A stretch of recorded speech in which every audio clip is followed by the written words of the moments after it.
নাচের সাথে সাথে একটা গানও গাইবে, গানটাও আমার থেকে শুনে নাও। নাহনুল খালিদাতু ফালা নাবিদু, নাহনুর রাজিয়াতু ফালা নাসখাতু, নাহনুন নাইমাতু ফালা নাবাসু, তুবা লিমান কানা লানা ওয়া কুন্না লাহু। উপরের দিক থেকে একটা আওয়াজ আসবে, সালামুন আলাইকুম ইয়া ইবাদি। পাগলের দলে কয় মিথ্যা কথা, রব্বুল আলামিন তোমার ওয়াদা পূরণ হয় না। আল্লাহ পাক রব্বুল আলামিন বলবেন, বান্দা, দুধের নহর, মধুর নহর, পানির নহর, শরাবের নহর, দালান কোটা, অট্টালিকা, হুর গেলমা, চাহিদা মাত্র চাহিদা পূরণ, কামনা মাত্র চাহিদা পূরণ, এত কিছু দিলাম, তারপরেও আমার ওয়াদা কেন পূরণ হলো না? বাকি রইল কি? তাড়াতাড়ি বলো। গেলমা যেতনি নেমত হায় তু, সবসে বেহতর নেমতে দিদারে তু। এই 70,000 নূরের পর্দা থেকে একটা মাত্র পর্দা উপরের দিকে উঠাইয়া দিবেন। মাত্র কত পর্দা? একটা। 70,000 নূরের পর্দা থেকে একটা মাত্র পর্দা উপরের দিকে উঠাইয়া দিবেন। এই সময়ের মধ্যে সমস্ত জান্নাতি মানুষেরা আল্লাহ পাকের কুদরতের চেহারা মোবারকের দিকে তাকাবে, কিন্তু আল্লাহ নূরের তাজাল্লি বরদাস্ত করতে পারবে না। তাকানোর সাথে সাথে চিৎকার দিয়া বেহুশ হইয়া পড়িয়া যাবে। এক বেহুশিতে 40,000 বছর কাটবে, খবর থাকবে না। সবাই মহান রব্বুল আলামিনের শুকর আদায় করি, আলহামদুলিল্লাহ।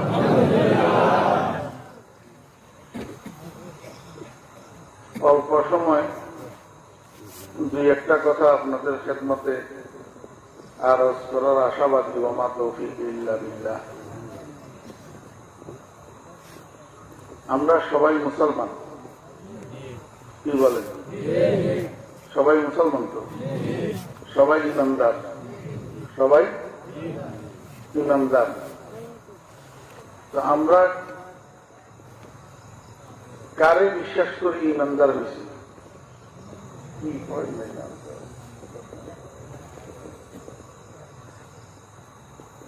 আপনি করি আগে মুক্তসর, এখন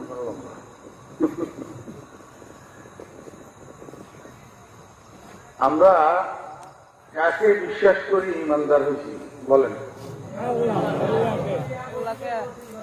আরে লম্বা কথা বলেন, কথা বুঝেন না। কাকে বিশ্বাস করি ইমানদার হয়েছি? আল্লাহকে। কাকে? আমরা কাকে বিশ্বাস করি মুসলমান হয়েছি? আল্লাহকে। এই বলা বলত না গায়ে মনোযোগ, অমনোযোগী হয়ে এখানে বসে থাকলে লাভ কি? কষ্ট করে বসে রয়েছে, দুই একটা কথা মনোযোগ সহকারে শোনো। মুসলমান হয়েছি কাকে বিশ্বাস করি? আল্লাহকে। আল্লাহ এটা এক একজনে এক নাম ধরে ডাকে। আমরা আল্লাহ কই, আর কেউ গড কয়, গড, আর কেউ কয় ভগবান, আর কেউ কয় ঈশ্বর, কিন্তু সবের উদ্দেশ্য এক। সবের উদ্দেশ্য এক। সবের উদ্দেশ্য হইল এই ভূমন্ডল, নবমন্ডল, এই পৃথিবীর যিনি সৃষ্টিকর্তা, স্রষ্টা, উনি উদ্দেশ্য। একমাত্র পৃথিবীতে কতগুলা নাস্তিক যারা দেয়ার ইজ নো গডে বিশ্বাসী, এরা ছাড়া আর সবাই স্রষ্টা মানে। স্রষ্টা মানে, কিন্তু কেউ দেখে না, কেউ দেখে নাই। আমরা যে আল্লাহ বিশ্বাস করি, আমরা আল্লাহকে দেখছি? দেখি বিশ্বাস করছি না না দেখি বিশ্বাস করছি? দেখি বিশ্বাস করলে সেটারই ইমান বলে না। ইমান বলা হয় গায়েবকে বিশ্বাস করার নাম। আল্লাযীনা ইউমিনুনা বিল গায়ব। অনদেখা জিনিসের অটল বিশ্বাসের নাম ইমান। অনদেখা জিনিসের অটল বিশ্বাসের নাম ঈমান। কথা বুঝতেছেন? ওই পিছনে যারা আছেন অন্ধকারের মধ্যে, আপনারা উত্তর দিয়ে, আমি আপনাদেরকে না দেখলেও আপনারা তো আমাকে দেখতেছেন, কথার উত্তর দিয়ে, তাহলে কথা মনে থাকবে, উপকারে আসবে। আমরা আল্লাহকে দেখি নাই। যারা গড বলে তারা গডকে দেখে নাই, যারা ঈশ্বর বলে তারা ঈশ্বরকে দেখে নাই, যারা ভগবান বলে তারা ভগবানকে দেখে নাই। এই মামা সাহেব কি করতেছেন? বয়ান শোনার জন্য বসছেন না?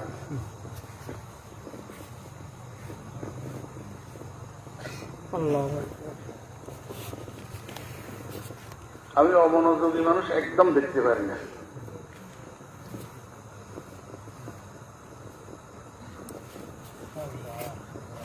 আমরা আল্লাহকে দেখি নাই, দেখার আগ্রহ আসেনি। আল্লাহকে আপনারা দেখতে চান? সবাই দেখতে চায়, সবাই দেখতে চায়। একজন সাহাবী আমাদের নবীজির কাছে যাইয়া জিজ্ঞাসা করেন, ইয়া রাসূলুল্লাহ, আমরা কি আল্লাহকে কোনো দিন দেখতে পাবো না? তখন হুজুর পাক সাল্লাল্লাহু আলাইহি ওয়াসাল্লাম উত্তরে বলেন, সাতারাউনা রাব্বাকুম কামা তারাউনা হাযাল কমর ফি লাইলাতি কামালি ওয়া ফি রিওয়ায়াতিন ফি লাইলাতিল বদর। 14 তারিখের পূর্ণিমার রাত্রে পরিপূর্ণ চন্দ্রটাকে মেঘশূন্য পরিষ্কার আকাশে যেভাবে তোমরা দেখতে পাও, ঠিক সেরকম তোমরা তোমাদের রবকে দেখতে পাবে। এই জন্য আল্লাহ পাক কোরআন শরীফের মধ্যে বলতেছেন, হে দুনিয়ার মানুষগণ, তুমি যেই হও, যেই লেভেলের, যেই প্রেক্ষাপটের, যেই শ্রেণীর, যেই ডিভিশনের, যেই বংশের, যেই দেশের, যেখানের হও না কেন, যদি তুমি আমাকে দেখতে চাও, যদি আমাকে দেখার আশা, আমাকে দেখার আকাঙ্ক্ষা তোমার কাছে থাকে, তোমাকে দুইটা কাজ করতে হবে। কয়টা কাজ? দুইটা কাজ। এই দুইটা কাজ করলে তুমি আমাকে যেখানে দেখা যাবে সেখানে যাইতে পারবে। কি বলেন? গোশতের দোকানে গেলে না গোশত পাওয়া যায়, শুটকির দোকানে গেলে শুটকি পাওয়া যায়, পান দোকানে গেলে পান পাওয়া যায়, কাপড়ের দোকানে কাপড় পাওয়া যায়, স্বর্ণের দোকানে স্বর্ণ পাওয়া যায়। আপনি যদি স্বর্ণের দোকানে যাইয়া শুটকি তালাশ করেন, পাবেন না? দোকানদার আপনাকে পাগল বলবে, তুই বেড়া পাগল নি কেন, এখানে সাইনবোর্ড দেখতেছ না? পান দোকানে যাইয়া যদি গোলাল তালাশ করেন, পাবেন? কি ভাই? যেখানে যেই কাজ করলে যে জিনিস পাওয়া যাবে সেখানে সেই কাজ করতে হবে, যেখানে গেলে যে জিনিস পাওয়া যাবে সেখানে যেতে হবে। তো যেই আল্লাহকে আমরা না দেখি বিশ্বাস করছি, সেই আল্লাহকে দেখার একটা জায়গা আছে। এই জায়গাটা আমাদের মুসলমানের ভাষায় জান্নাত বা বেহেশত। জান্নাত বা বেহেশত। আমার হিন্দু ভাইদের ভাষায় সেটাকে বলে স্বর্গ। সেটাকে বলে কি? আমরা মুসলমানেরা যেরকম বেহেশতে যেতে চাই, উনারাও সেরকম স্বর্গে যেতে চায়। এই জন্য উনাদের মৃতদেরকে দাফন করার পরে যে মন্দির বানানো হয়, এই মন্দিরের উপরে মৃত ব্যক্তির নাম লেখার সময় শ্রী শ্রী স্বর্গবাসী হরেশচন্দ্র দেবনাথ নাম লেখে। আমার কথা ভুল হইলে আপনারা পরীক্ষা করে দেখি। এই স্বর্গবাসী অর্থ কি? আপনাদের জান্নাতবাসী, আপনাদের জান্নাতবাসী। জান্নাত হইল স্বর্গ, স্বর্গ হইল জান্নাত। আমরা যেরকম সেখানে যেতে চাই, ওনারাও সেখানে যেতে চায়। কারণ এই জায়গাটা হইল গোটা পৃথিবীর মানুষের, যারা আল্লাহর বিধান অনুযায়ী জীবন পরিচালনা করছে তাদের সকলের মিলন মেলা। তাদের সকলের কি মিলন মেলা। সেখানে জান্নাতের মধ্যে তথা উনাদের বাসায় স্বর্গের মধ্যে একটা বাজার হবে। বাজার, এই বাজারটা শুক্রবার জুমার দিন বিকেল বেলায় মিলবে। শত সহস্র কোটি জান্নাতবাসী স্বর্গবাসী মানুষ সেখানে সেই বাজারে একত্রিত হবে। এই বাজারের মধ্যে অন্য কোন জিনিস বেচা কিনা হবে না, ক্রয় বিক্রয় হবে না। শুধু একটা জিনিস ক্রয় বিক্রয় হবে, সেটা হলো ফটো। ফটো, তসবির, পিকচার। আল্লাহ পাকের হাজার হাজার ফেরেশতারা সেখানে হাজার হাজার স্টল বসাবে। এক এক স্টলের মধ্যে কোটি কোটি ডিজাইনের ফটো পরিবেশন করবে। জান্নাতবাসী মানুষেরা এই স্টলগুলোর সামনে দিয়ে ঘুরবে। ঘুরতে ঘুরতে একটা একটা ফটো দেখবে। দেখতে দেখতে একটা ফটো চয়েস করবে, সেই ফটোটা খরিদ করবে। কি দিয়া খরিদ করবে? জান্নাতের মধ্যে তো টাকা, ডলার, পাউন্ড, রুপি, রিয়াল, দিনার, দিরহাম এগুলা থাকবে না। তো কি দিয়া ফটো খরিদ করবে? মূল্য নাই। রাসূল আকরাম সাল্লাল্লাহু আলাইহি ওয়াসাল্লাম বলেন, শুক্রবার জুমার দিন দুনিয়াতে মানুষ যে নফল ইবাদত গুলা করছে, এই নফল ইবাদতের সওয়াব গুলাকে জান্নাতের মধ্যে মুদ্রায় পরিণত করে দেওয়া হবে। সেই মুদ্রা দিয়া পছন্দের ফটোটা খরিদ করবে। এবার শুক্রবার দিন সিনেমা টেলিভিশনের মধ্যে দেখবেন না দেখবেন, শুক্রবারে যত নফল ইবাদত করবেন এগুলোর সওয়াব হবে বেহেশতে ফটো খরিদ করার মূল্য। এই জন্য জিন্দা যারা আছেন ওনারা শুক্রবার দিন মা বাপের কবর জিয়ারত করবেন, প্রতি শুক্রবারে করবেন। মুরব্বীরা ছেলেদেরকে সাথে লইয়া কবরস্থানে যাবেন। এতে করে ছেলেরা শিখবে আপনি মারা গেলে এইবার তারা আপনার কবরস্থানে যাবে। আপনি যদি জিন্দা অবস্থায় আপনার মা বাপের কবরস্থানে না যান, মা বাপের কবর জিয়ারত না করেন, আপনার ছেলেরা শিখবে না, তারাও বছরের পর বছর আপনার কবরের কাছে যাবে না। নফল ইবাদত যারা কোরআন শরীফ তেলাওয়াত করতে জানেন, শুক্রবারে সূরা কাহফটা তেলাওয়াত করবেন। আগে ভাগে গোসল করি, তৈয়ার হই, জুমার জন্য প্রস্তুতি নিয়ে আজানের সাথে সাথে মসজিদে ঢুকিয়ে দেবেন। যত্ন সহকারে জুমার নামাজটা আদায় করবেন। শুক্রবার আসরের পর থেকে মাগরিব পর্যন্ত সময়ের মধ্যে অনির্দিষ্ট লুপ্ত একটা সময় আছে, পৃথিবীর যে কোনো মানুষ আল্লাহর কাছে যে কোনো দোয়া করে আল্লাহ কবুল করে। এই জন্য শুক্রবার দিন আসরের পরে যদি পারেন একটু সময় লইয়া মসজিদে একটা মুনাজাত করবেন। এই মুনাজাতের মধ্যে নিজের জরুরত, নিজের রোগ শোক, নিজের পরিবারের রোগ শোক, অভাব অনটন, আপদ বিপদ মুসিবত, গুনাহ মাফ, সবকিছুর জন্য আল্লাহর কাছে মুনাজাত করবেন। যদি লাগা যায় ওই দোয়া কবুলের সময়ের মধ্যে যদি পড়ে যায় তো যে কোনো দোয়া কবুল। আমার ভাইয়েরা, শুক্রবার দিন কিছু আল্লাহর জিকির করবেন। সাধ্য মতো জুমার থেকে আসার সময় বা জুমায় যাওয়ার সময় যে কোনো টাইমে সাধ্য মতো কিছু দান সদকা করবেন। এই কাজগুলার যে নেকি হবে, সওয়াব হবে, এই সওয়াব গুলা দিয়ে আপনি জান্নাতের বাজারে ফটো খরিদ করতে পারবেন। বলে হুজুর এই ফটো কেন খরিদ করবো, আমার লাভ কি? লাভ আছে। দুনিয়ার ভিতরে আপনারা তো ফটো ভালোবাসেন, বিভিন্ন নেতা নেত্রীর ফটো, নায়ক নায়িকাদের ফটো ঘরে রাখেন, অফিসে রাখেন, হ্যাঁ দোকানে রাখেন, কিন্তু এতে লাভ কি হয়? 2 পয়সার লাভ হয় না। যারে চেহারা দেখে আল্লাহ পাক মায়ের গর্ভ থেকে আসার সময় দিতে, এই চেহারা লইয়াই কবরে যাইতে হবে, কোনো পরিবর্তন নাই।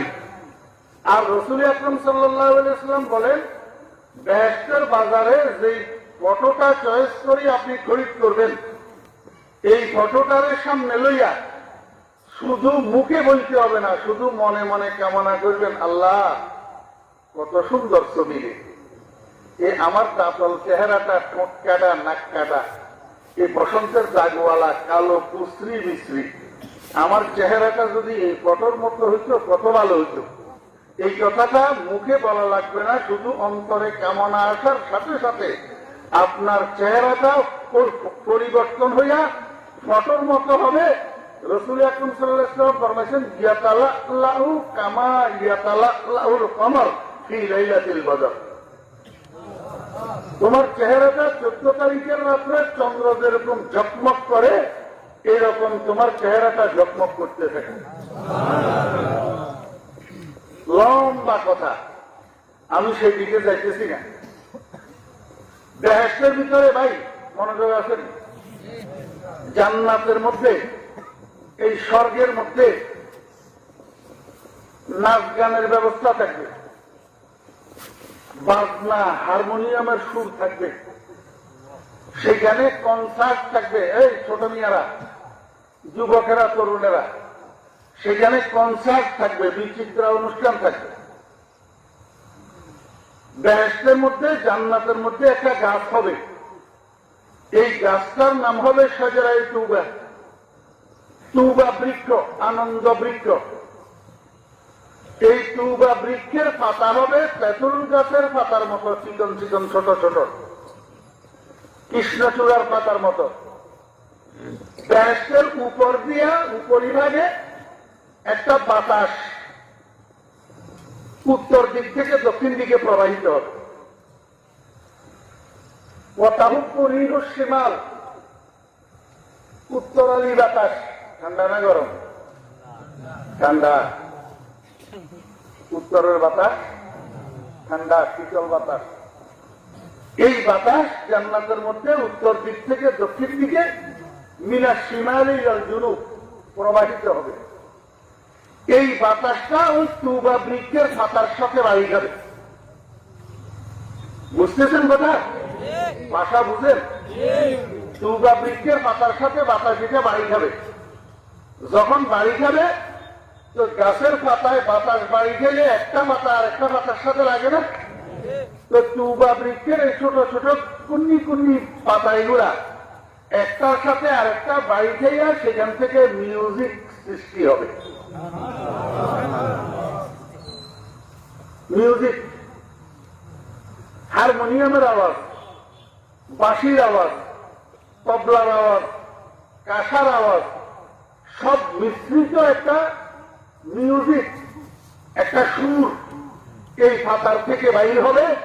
মুহূর্তের মধ্যে সুর এটা গোটা বেহেশতের মধ্যে ছড়াইয়া পড়বে।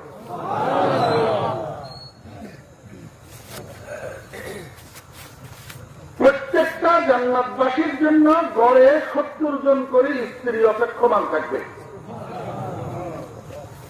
স্ত্রীগুলা কেউ কারো থেকে বয়সেও কম বেশ না, রূপেও কম বেশ না,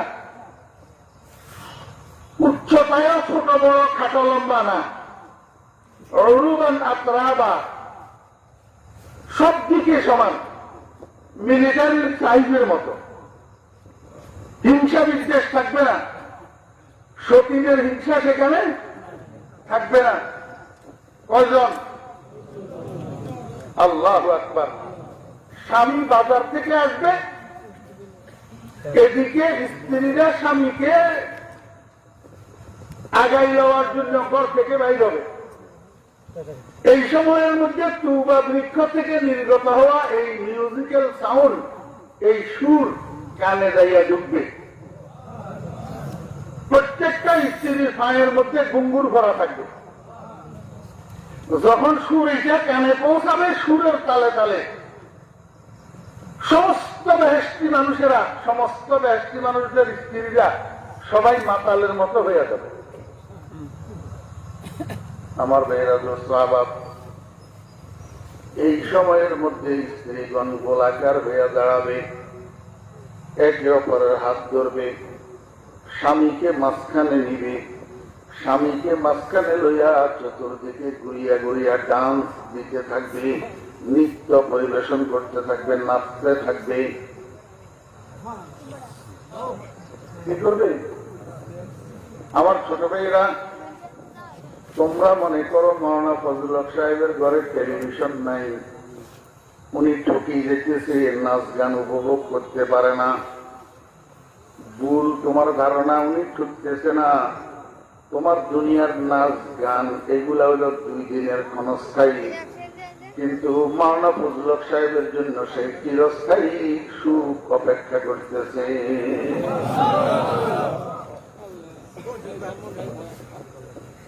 আগামীকাল সকালে সূর্য উঠবে কিনা তাকে সন্দেহ দেখতে পারে।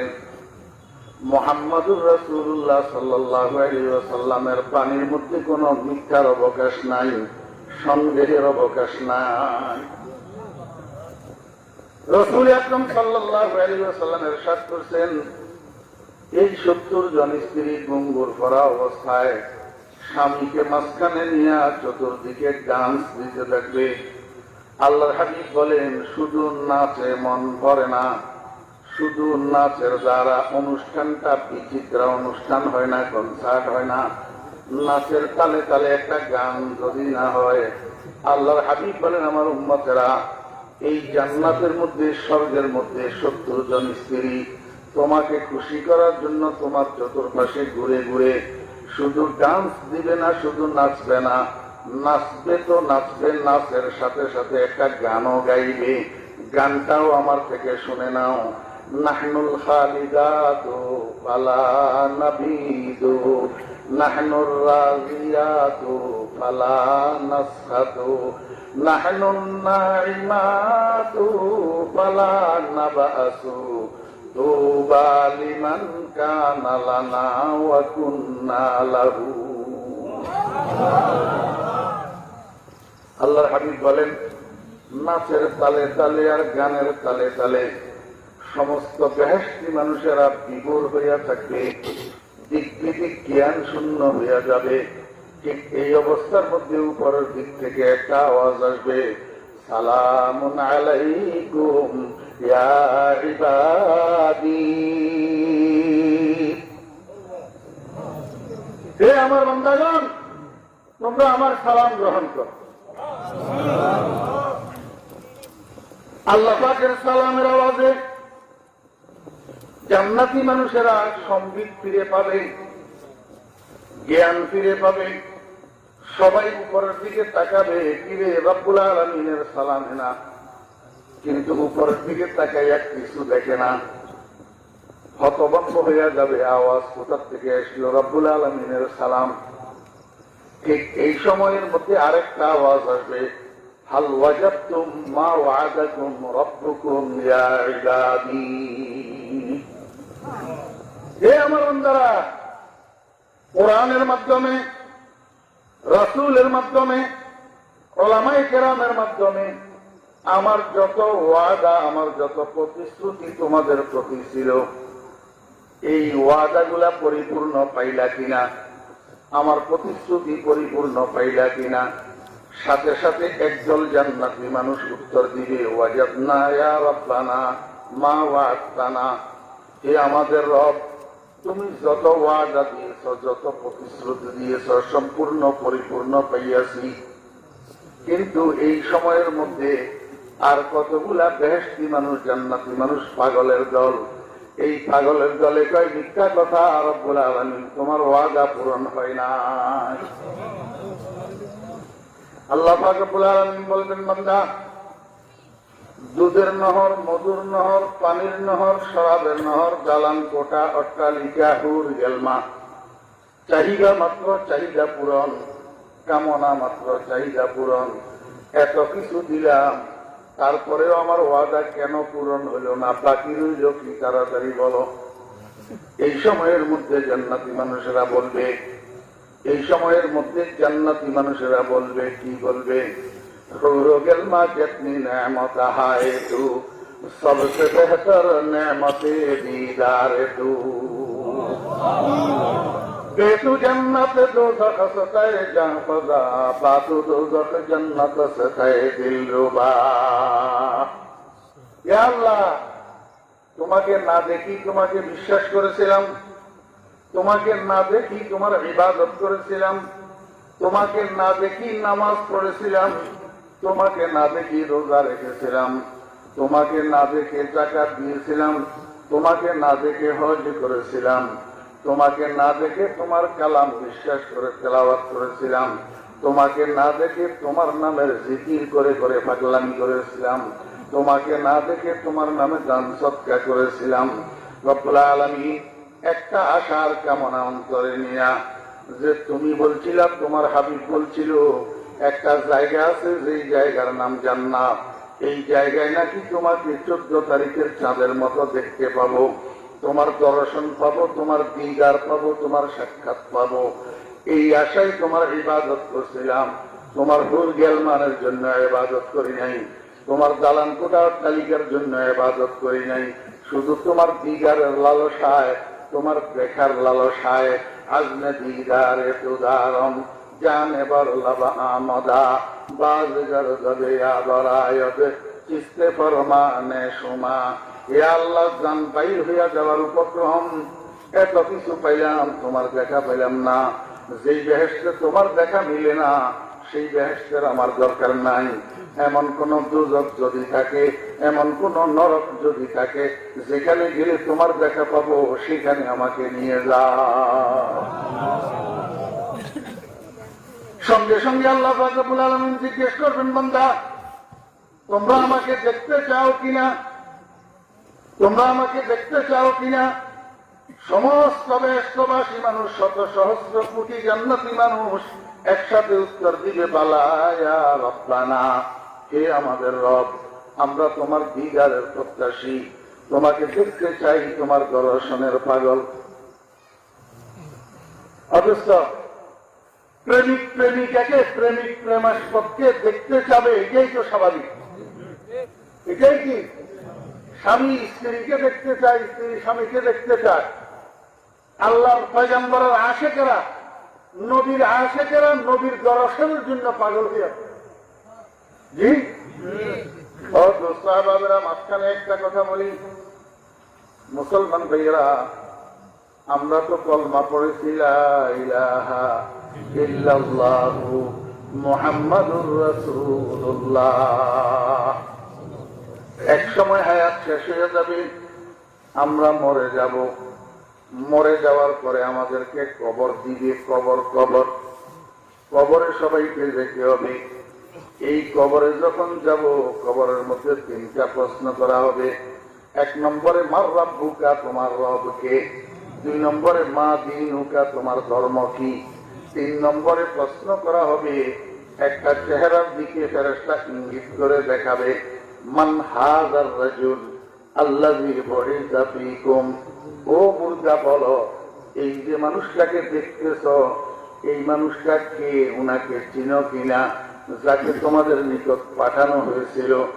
এই সময়ের মধ্যে আল্লাহর হাবিব জনাব মুহাম্মদুর রাসূলুল্লাহ সাল্লাল্লাহু আলাইহি ওয়াসাল্লামের চেহারা মোবারক খানা দুনিয়ার সমস্ত মুর্দাই দেখতে পাবে। এটা হলো প্রথম সাক্ষাৎকার, উম্মতের আর রাসূলের প্রথম দিগা। কিতাবের মধ্যে লিখতেছে, আল্লাহর হাবিবের একজন উম্মত কবরে গেছে, কবর দেওয়ার পরে ফেরেশতা এসছে। ফেরেশতা জিজ্ঞাসা করে, মার রাব্বুকা? মুর্দা উত্তর দেয়, রব্বি আল্লাহ। ফেরেশতা জিজ্ঞেস করে, মা দীনুকা? মুর্দা উত্তর দেয়, দীনি আল ইসলাম। 2টা প্রশ্নের সঠিক উত্তর কিন্তু দিয়েছে। এখন ফেরেশতা 3 নম্বর প্রশ্ন করে, মান হাযার রাজুলুল্লাযী বুইসা ফীকুম। ও মুর্দা, বলো, এই যে মানুষটাকে দেখতেছ, এই মানুষটা কে? চিনো কিনা? ওনার পরিচয় বলো।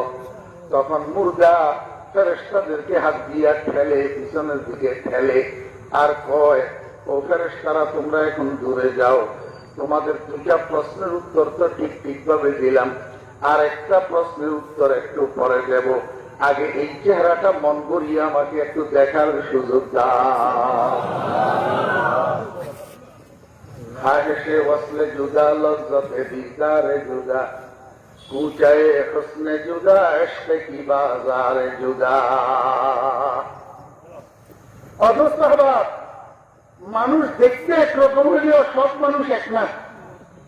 সব মানুষ কিনা, কিছু কিছু আল্লাহর বান্দা আল্লাহর দুনিয়াতে এমন আছে, ভোর রাত্রে উঠে তাহাজ্জুদের নামাজ পড়ি আল্লাহর দরবারে বসে বসে কাঁদে, কমাতে খামে দেখলা দে ইয়া রব মুঝে রুখসারে তাবানে মুহাম্মদ। ইয়া আল্লাহ, তোমার হাবিবের চেহারা মুবারকটা আবু জেহেল দেখলো, আবু লাহাব দেখলো, উতবা শাইবা দেখলো, আমি হতভাগা উম্মত হইয়া দেরিতে দুনিয়াতে আসার কারণে তোমার বন্ধুর চেহারা মুবারকটা দেখলাম না। আয় আল্লাহ, আমি দুনিয়ার কিছু চাই না, আমার দ্বন্দ্বলতের দরকার নাই, আমার রাজত্বের দরকার নাই, আমার চেয়ারম্যান মেম্বারের দরকার নাই, আমার ক্ষমতার দরকার নাই, আমার কিছু চাই না। আমাকে একটু স্বপ্ন যোগে হইলেও তোমার বন্ধুর চেহারা মোবারকটা দেখাইয়া দাও না। প্রেমিক কি প্রেমিক? এখন ফেরেশতা জিজ্ঞাসা করে মানে হাজার রাসূলুল্লাযী বুইসা ফীকুম, আর মুর্দা ফেরেশতারে ফেলে আর কয় দূরে যাও। আগে মন করিয়া দেখিল এই চেহারাটা দেখার জন্য পাগল পারা হইয়াছিলাম, আল্লাহ দরবারে কত কান্নাকাটি করছি, দেখার সৌভাগ্য হয় নাই। আজকে কবরের মধ্যে প্রথম বন্ধুর চেহারা দেখলাম, আগে মন করিয়া দেখিল, তারপরে তোমাদের প্রশ্নের উত্তর দেওয়া হবে। এটা হলো আশিকের কাজ, প্রেমিকের কাজ। বেহেশতের মধ্যে আল্লাহর আশিক যারা প্রেমিক, এই পাগলের দল বেহেশতবাসী মানুষেরা বলবে, রব্বুল আলামিন তোমাকে দেখতে চাই, তোমাকে দেখা ছাড়া আর আমার কোনো কামনা নাই। আল্লাহর হাবিব জনাব রাসূলুল্লাহ সাল্লাল্লাহু আলাইহি ওয়াসাল্লাম বলেন, এই সময়ের মধ্যে আল্লাহ পাকের কুদরতের চেহারার উপর 70,000 নূরের পর্দা দিয়া ঢাকনা দেওয়া থাকবে। নূরের পর্দা থাকবে 70,000। এই 70,000 নূরের পর্দা থেকে একটা মাত্র পর্দা উপরের দিকে উঠাইয়া দিবেন। মাত্র কত পর্দা? একটা। 70,000 নূরের পর্দা থেকে একটা মাত্র পর্দা উপরের দিকে উঠাইয়া দিবেন। এই সময়ের মধ্যে সমস্ত জান্নাতি মানুষেরা আল্লাহ পাকের কুদরতের চেহারা মোবারকের দিকে তাকাবে, কিন্তু আল্লাহর নূরের তাজাল্লি বরদাস্ত করতে পারবে না। তাকানোর সাথে সাথে চিৎকার দিয়া বেহুশ হইয়া পড়িয়া যাবে। এক বেহুশিতে 40,000 বছর কাটবে, খবর থাকবে না। বরফ লজ্জতে দিদার সদহুশ, বরফ লজ্জতে দিদার সদহুশ, শরাবে বেকুদি আজ দিল সে জোশ। কত হাজার বছর? 40,000 বছর। 40,000 বছর পরে বেহেশতি মানুষেরা যখন হুঁশে আসবে, আল্লাহ পাক রব্বুল আলামিন জিজ্ঞেস করবে, বান্দা বেহুশ হইলা কেন? বেহেশতি মানুষেরা বলবে, রব্বুল আলামিন তোমার নূরের তাজাল্লি বরদাস্ত করতে পারি নাই। আল্লাহ পাক বলবেন, বান্দা ঠিক বলেছ, আমার 2 প্রকারের নূর আছে, একটার নাম নূরে জালালি আর একটার নাম নূরে জামালি। একটা মিষ্টি নূর আর একটা কড়া নূর। দুনিয়ার মধ্যে আমি একটা বিকশিত করেছিলাম সূর্যের মাধ্যমে, আর একটা বিকশিত করেছিলাম চন্দ্রের মাধ্যমে। চন্দ্রের নূরটা নূরে জামালি, মিষ্টি নূর, আর সূর্যের নূরটা নূরে জালালি, কড়া নূর। এই কারণে দিন দুপুরে 12টার সময় তোমরা সূর্যের দিকে স্থির তাকাইতে পারতা না, দৃষ্টি ফেরত আইসা যেত। কিন্তু রাত্রের 12টার সময় পূর্ণিমার চাঁদের দিকে এই সাক্ষাৎ তাকাইয়া থাকলে তোমাদের কোনো অসুবিধা হতো না, কারণ একটা নূরে জালালি আর একটা নূরে জামালি। এই কড়া নূরটা দিয়া আমি সাক্ষাৎকার দিয়েছিলাম আমার নবী মূসাকে তুর পাহাড়ে, যার কারণে মূসার স্থির থাকতে পারে নাই, বেহুশ হইয়া পড়ে গেছে, আর তুর পাহাড় জ্বলিয়া ছাই হইয়া গেছে। বান্দা, এখন যে তোমাদেরকে আমি সাক্ষাৎকার দিলাম, এটা আমার নূরে জালালি দিয়া সাক্ষাৎকার দিলাম, কড়া নূর দিয়া সাক্ষাৎকার দিলাম। এই জন্য বরদাস্ত করতে পারো নাই, বেহুশ হইয়া পড়ে গেছ, 40,000 বছর পর্যন্ত বেহুশ পড়ে রয়েছ। বান্দা চলো এইবার তোমাদেরকে এক জায়গায় নিয়ে যাব, সেখানে আমার নূরে জামালি তথা মিষ্টির নূর দিয়া তোমাদেরকে সাক্ষাৎকার দেব। তোমরা মন করিয়া আমি রব্বুল আলামিনের দিকে তাকাইয়া থাকবা, আর বেহুশ হওয়া লাগবে না।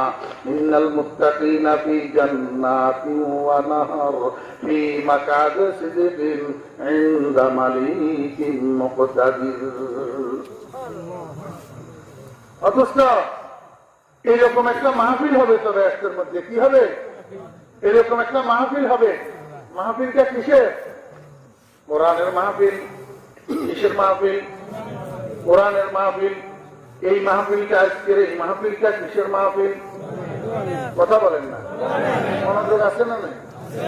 ওই বলেছে ওইটা পিছনের দিকে টাকা, এই শান্তি লেগলো না আমার।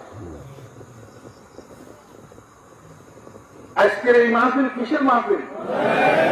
জান্নাতের মধ্যে স্বর্গের মধ্যে হবে যে এটা কিসের মাহফিল? কোরআনের মাহফিল।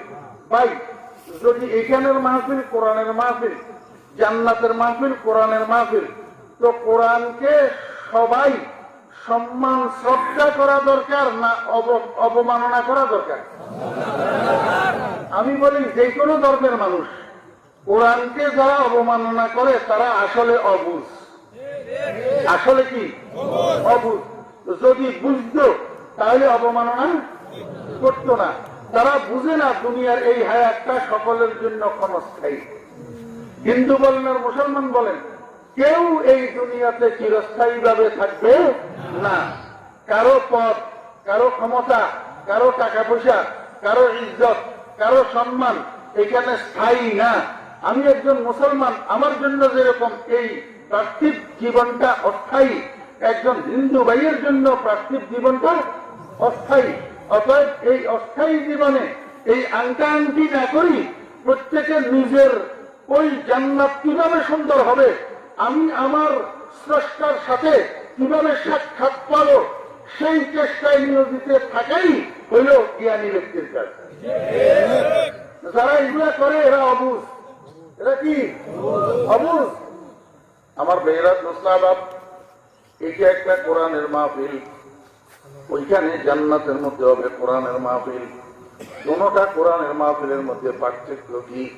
এইখানে কোরআনের মাহফিলের মধ্যে ওলামায়ে কেরামরা কোরআন শরীফের আয়াত তেলাওয়াত করে, অনুবাদ করে, ব্যাখ্যা করে আপনাদেরকে বুঝাইয়া দেয়। জান্নাতের কোরআনের মাহফিলের মধ্যে শুধু তেলাওয়াত হবে, অনুবাদ ব্যাখ্যা বুঝানো হবে না। কারণ এখানে আমল আছে, বুঝার দরকার আছে।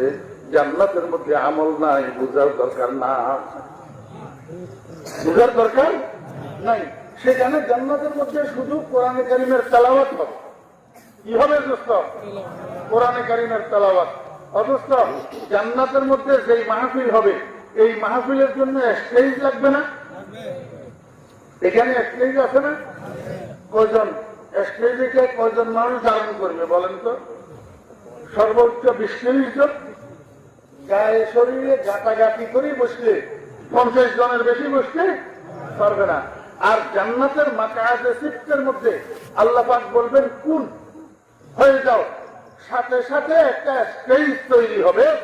ওই স্টেজের মধ্যে 1.25 লক্ষ নবী রাসূল স্পেশাল গেস্ট হিসাবে উপবিষ্ট থাকবে। 1.25 লক্ষ নবী রাসূল। এইবার আপনাদের সুকিয়া বাজার পুরাটারে স্টেজ বানাইলে 1.25 লক্ষ মানুষ ধরবে? স্টেজটা কত বড় হবে? এই স্টেজের মধ্যে 2টা কুরসি থাকবে। কয়টা? 2টা। একটা সভাপতির জন্য আর একটা প্রধান অতিথির জন্য। সভাপতি হবেন লা ইলাহা ইল্লাল্লাহ, আর প্রধান অতিথি হবেন মুহাম্মাদুর রাসূলুল্লাহ। বিশ্বাস হয়নি? खुदा खुद मीर महफिल बूदे अंदर ला मका खुसरू मोहम्मद समय महफिल बूदे सब जाए के मनबूदम। সাহাবী জিজ্ঞেস করে, ইয়া রাসূলুল্লাহ, এই আদম আলাইহিস সালাম থেকে নিয়ে কিয়ামত পর্যন্ত যত মানুষ জান্নাতি হবে এরা সবাই কি সেখানে উপস্থিত থাকবে? নবীজি বলে, হ্যাঁ, সবাই সেখানে উপস্থিত থাকবে। দুইটা শ্রেণী হবে, ফার্স্ট ক্লাস আর সেকেন্ড ক্লাস। স্টেজের সামনে ফার্স্ট ক্লাসের জান্নাতীদের প্রত্যেকের জন্য একটা একটা স্বর্ণের সোফা দেওয়া হবে। কিসের সোফা? স্বর্ণের। একটা একটা স্বর্ণের সোফা দেওয়া হবে। এবার ফার্স্ট ক্লাসের পিছনে সেকেন্ড ক্লাসের জান্নাতীদের জন্য মেশকম্বরের পাহাড় বানাইয়া দেওয়া হবে উঁচু কইয়া, যাতে তাদের সামনে স্টেজ দেখা যায় যে ফার্স্ট ক্লাস ওয়ালারা অন্তরায় না হয়। ফার্স্ট ক্লাস ওয়ালাদের কারণে স্টেজ দেখা যাচ্ছে যেন অসুবিধা না হয়। এই জন্য ফার্স্ট ক্লাসের পিছনে আল্লাহু আকবার উঁচু করি পাহাড় বানাইয়া দেওয়া হবে। কিসের পাহাড়? মেশকম্বরের পাহাড়। কিসের পাহাড়? মেশকম্বরের পাহাড়। এই দুই জায়গার মধ্যে সমস্ত বেহেশতি মানুষেরা, জান্নাতি মানুষেরা দুই শ্রেণীতে বিভক্ত হইয়া উপবেশন করবে, বসা থাকবে। আমার ভাইয়েরা, সাহাবী কয়, ইয়া রাসূলুল্লাহ, এত বড় মাটি, স্টেজেই 1.25 লাখ, আর স্টেজের সামনে কত শত হাজার কোটি মানুষ, এখানে লাইটের ব্যবস্থা কি হবে? কারেন্ট থাকবনি? হ্যাঁ, নাকি জেনারেটর? না বাতি না মোমবাতি? রাসূল আকরাম সাল্লাল্লাহু আলাইহি ওয়াসাল্লাম কয়, না রে সাহাবীগণ, জান্নাতের মাহফিলের মধ্যে পৃথক কোন লাইটের ব্যবস্থা থাকবে না, পৃথক কোন বাতির ব্যবস্থা থাকবে না। গোটা মাহফিলটা আমি মুহাম্মদুর রাসূলুল্লাহ সাল্লাল্লাহু আলাইহি ওয়াসাল্লামের চেহারার আলোর দ্বারা আলোকিত হইয়া থাকবে। মেরে মাহফিল বুদে अंदर लामा का खुसरो, मोहम्मद शमअ महफिल बुदे सब जाए के मन बूदम, नमीदा नमच जाए बूद सब जाए के मन बूदम, बहर सोरख से बसमल दे सब जाए के मन बूदम।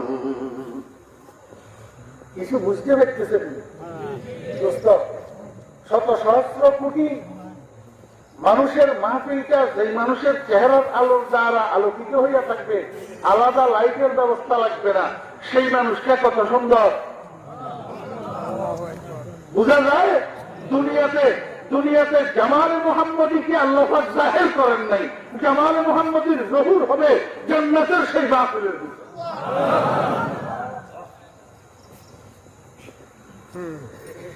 ऐसा तुझे खालिक ने तरहदार बनाया, ऐसा तुझे खालिक ने तरहदार बनाया, यूसुफ को तेरे पाले पे दीदार बनाया। আল্লাহু আকবার। আমার ভাইরা দোস্ত, এই মাহফিলের মধ্যে কি হবে জানেন? এই মাহফিলের উদ্বোধন করার জন্য আল্লাহ পাক রব্বুল আলামিন, আল্লাহ পাকের একজন ফেরেশতা আছে, নাম ইসরাফিল। নাম কি? ইসরাফিল। হযরত ইসরাফিল আলাইহিস সালামকে আল্লাহ পাক একটা সুললিত কণ্ঠ দিয়েছিলেন। এই পৃথিবীর মধ্যে সবচেয়ে সুন্দর কণ্ঠের অধিকারী মুহাম্মদুর রাসূলুল্লাহ সাল্লাল্লাহু আলাইহি ওয়াসাল্লাম। 2 নম্বরে সবচেয়ে সুন্দর কণ্ঠের অধিকারী হযরত ইসরাফিল আলাইহিস সালাতু ওয়াস সালাম। তারপরে সবচেয়ে সুন্দর কণ্ঠের অধিকারী হযরত দাউদ আলাইহিস সালাম। আল্লাহ পাক রব্বুল আলামিন সর্বপ্রথম ইসরাফিল আলাইহিস সালামকে ডাকবে, ও আমার ইসরাফিল, কোথায় তুমি?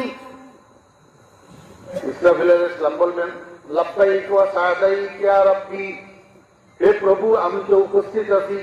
আল্লাহ পাক বলবেন, আসো, তুমি স্টেজের কোনায় আসো।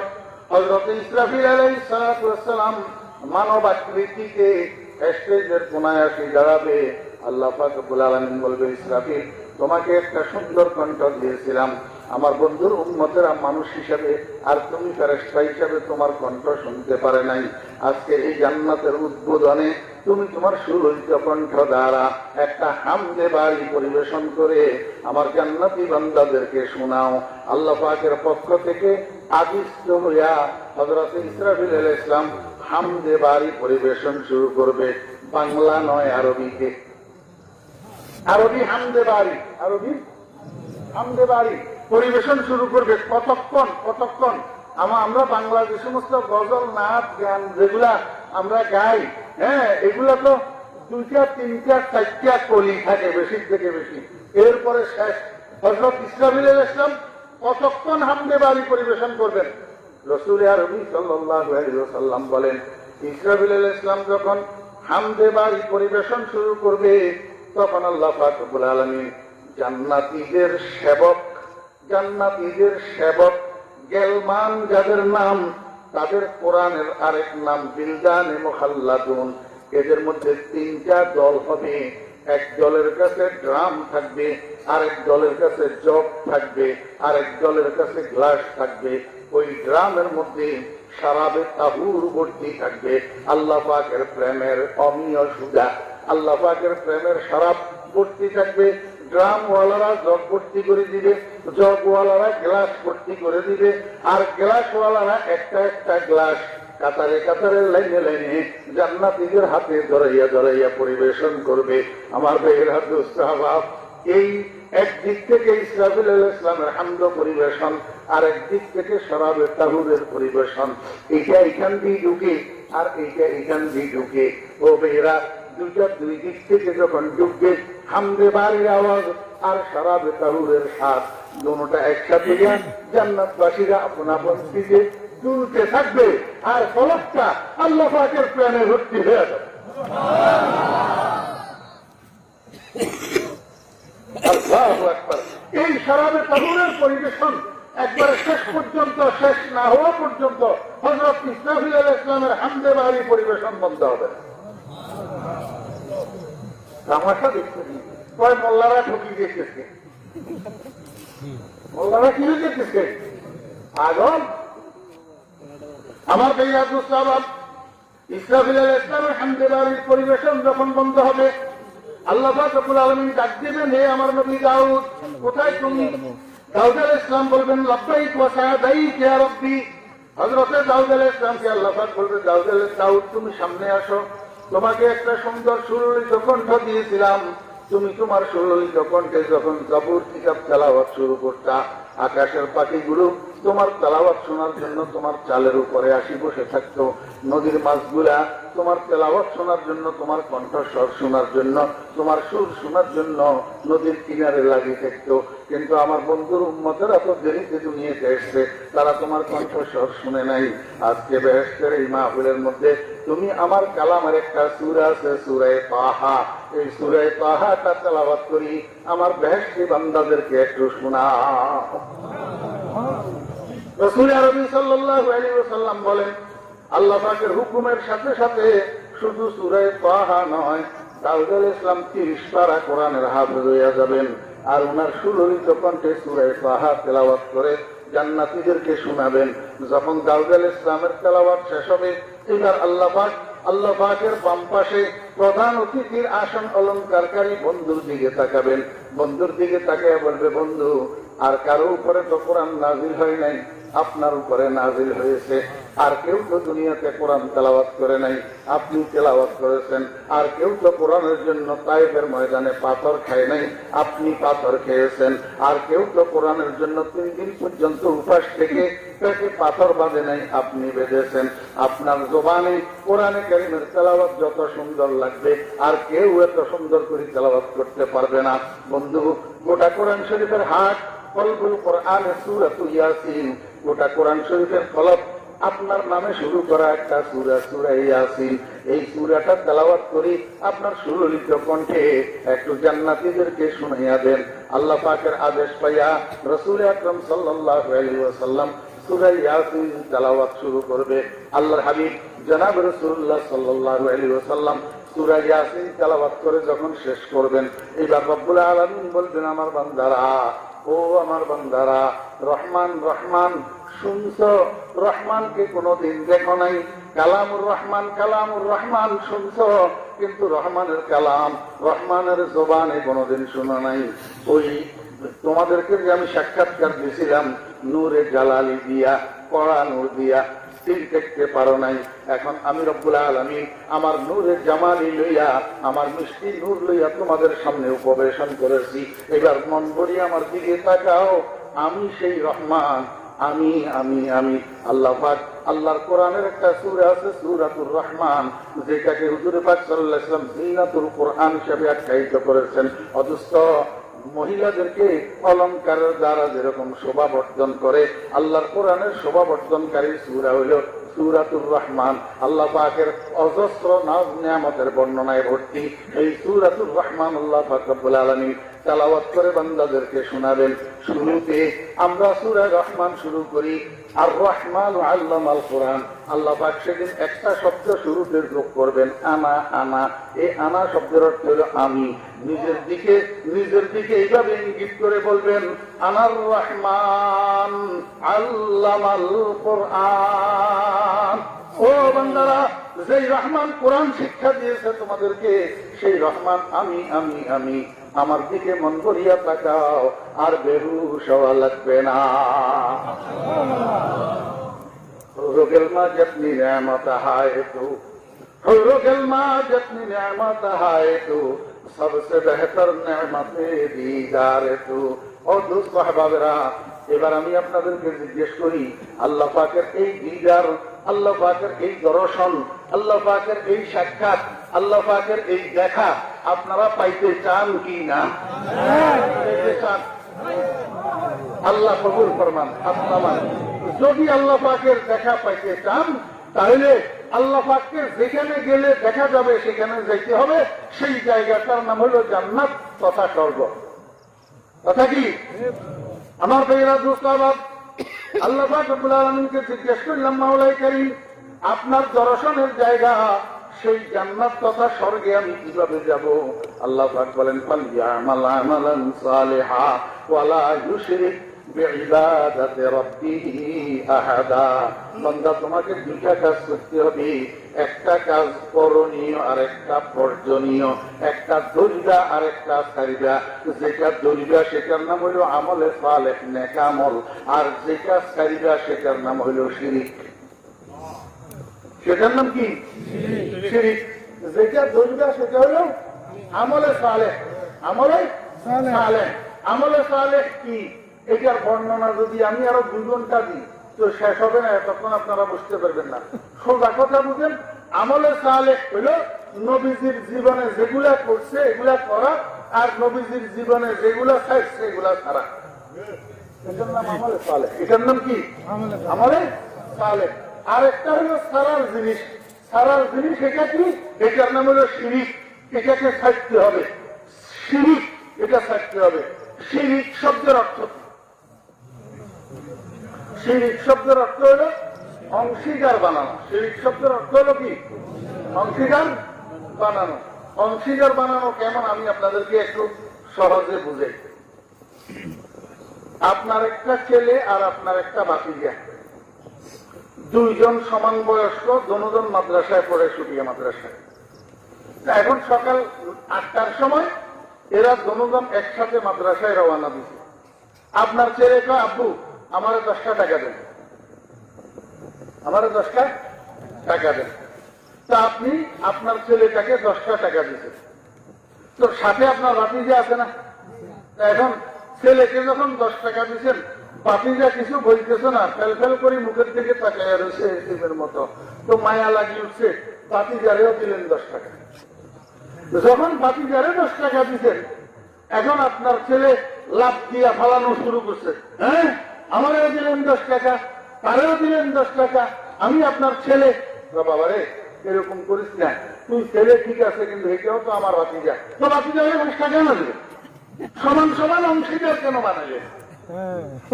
বুঝছেন না? বুঝেন? যদি ভাতিজারে না দিত তাহলে অংশীদার বানানো হতো না। ভাতিজারেও সমান সমান দিছে, অংশীদার বানানো হয়েছে, যেটা নিজের ছেলের কাছে আর বরদাস্ত হইতেছে। একটা উদাহরণ। আর একটা উদাহরণ, নতুন বিয়ে করছেন, বিয়ে করার 2 দিনের দিন, যেই দিন বাসর হয়েছে তার পরের দিনের পরের দিন আপনার ব্যবসা আছে ঈশ্বরগঞ্জ বাজারে। আপনি সকালে ঈশ্বরগঞ্জ বাজারে যান, রাত্রে বাজার থেকে দোকান বন্ধ করে বাড়িতে আসেন, দুপুরে কোনোদিন আসেন না। আজকে হঠাৎ কেন যেন মনে চাইল যে দুপুরে একটু বাড়ি যাব, নতুন বউ তো, ঠিক আছে না? মনে চায় না? তা আপনি দোকান বন্ধ করে দুপুরে বাড়িতে চলে আসছেন অনাকাঙ্ক্ষিত। এটা কিন্তু বউয়ে জানে না। বউ জানে যে আপনি রাত্রে আসবেন, দুপুরে আসবেন না। এই সুযোগে ওই বেচারি নতুন বউ এ তো বুঝে না আপনার বাতিলটা একটা, আপনার বউয়ের কাস্ত দেবর, কাস্ত চাচাতো দেবর, বুঝেন তো? 22 বছর বয়স, কয় বছর? 22 বছর।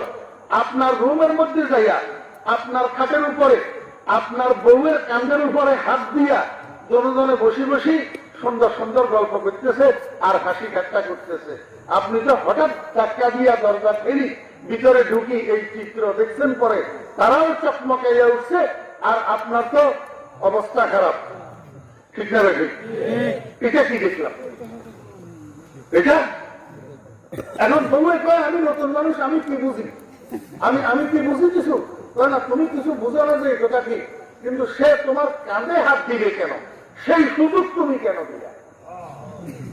সেই সুযোগ তোমার সাথে বসে গল্প করে একটু ডিস্টেন্স রাখি, একটু দূরত্ব রাখি, কথা কুতো আমি নাই করতাম না, কিন্তু তোমার কাঁধে হাত দিয়া জনগণ যে হাসাহাসি করতেছো আর গল্প গুজব করতেছো, সেই সুযোগ কেন তুমি দিয়া? এটা তো একমাত্র আমার অধিকারের জিনিস। আমার অধিকারের জিনিসের মধ্যে তুমি আরেকজনকে অংশীদার বানাইলা কেন? বুঝছেন না বুঝেন না? জি আমার ভাইয়েরা দোস্ত বাপ, তাহলে বুঝি যায় অংশীদার বানানো এটা স্বামীও পছন্দ করে না, অংশীদার বানানো এটা ছেলেও পছন্দ করে না, অংশীদার বানানো বাপেও পছন্দ করে না, মায়েও পছন্দ করে না। আল্লাহ কা বান্দা বলে সুলতানে মাসুক আগয়ুরাস, যে শিরকত মুলকে মাসুকি সে দুরাস। দুনিয়ার কেউ অংশীদার বানানো পছন্দ করে না, আমি আল্লাহ আমার সাথে অংশীদার বানানো কেমনে পছন্দ করি বল? দুনিয়ার মানুষ যেরকম অংশীদার বানানো পছন্দ করে না, আমিও আমার সাথে অংশীদার বানানো পছন্দ করি না। অথচ আরবি একটা শব্দ ইবাদত, মনোযোগ আছেন? আরবি একটা শব্দ কি? ইবাদত। এটার বাংলা হইল পূজা। ইবাদতের বাংলা কি? উপাসনা। কি ক্ষমা কয় না, ভাষার বেশ কমে না। আরবিকে বলে ইবাদত। আলা ইউশরিক বিইবাদাতি রাব্বিহি আহাদা। ইবাদতের বাংলা কি? উপাসনা, পূজা। আমার ভাইরা দোস্ত বাপ, আল্লাহ কয় বান্দা আমাকে দেখার জায়গা জান্নাত, সেই জান্নাতে যদি যেতে চাও, আমার দেখা যদি পেতে চাও, তাহলে তুমি আমার ইবাদতের মধ্যে, আমার উপাসনার মধ্যে, আমার পূজার মধ্যে আর কাউকে অংশীদার বানাইতে পারিবা না। অর্থাৎ একমাত্র আমাকে পূজা করিবা, আমি ছাড়া আর কাউকে পূজা করতে পারিবা না। আমি ছাড়া আর কাউকে যদি পূজা করো, আমার পূজার মধ্যে, আমার ইবাদতের মধ্যে তুমি অন্যদেরকে অংশীদার বানাইলা, তোমার কাঙ্ক্ষিত জায়গা স্বর্গে তুমি যেতে পারিবা না। বুঝছেন না বুঝেন না? আল্লাহু আকবার। এই জন্য যা বলেন আল্লাহ ছাড়া আর কারো পূজা করা যাবে না। এ আল্লাহ ছাড়া আর কারো পূজা যারা করে না, আল্লাহ ছাড়া আর কারো সামনে মাথা ঠেকায় না, আল্লাহ ছাড়া আর কাউকে কুর্নিশ করে না, আল্লাহ ছাড়া আর কাউকে নম করে না, এদের নাম হলো মুসলমান। এরা হইল প্রকৃত জান্নাতবাসী। আর যারা আল্লাহ ছাড়া অন্যকেও পূজা করে, অন্যকেও কুর্নিশ করে, অন্যকেও উপাসনা করে, তারা প্রকৃত পক্ষে জান্নাতের অধিবাসী হইতে পারবে না। এই জন্য আমি সর্বস্তরের মানুষকে, সর্বস্তরের আদম সন্তানদেরকে আহ্বান করব, চলুন আমরা সবাই এক আল্লাহর পূজারী হয়ে যাই। আল্লাহ ছাড়া আর যত কিছুর পূজা করতেছি সব বর্জন করি, তবেই আমাদের জন্য জান্নাত তথা স্বর্গ কনফার্ম হবে ইনশাআল্লাহ।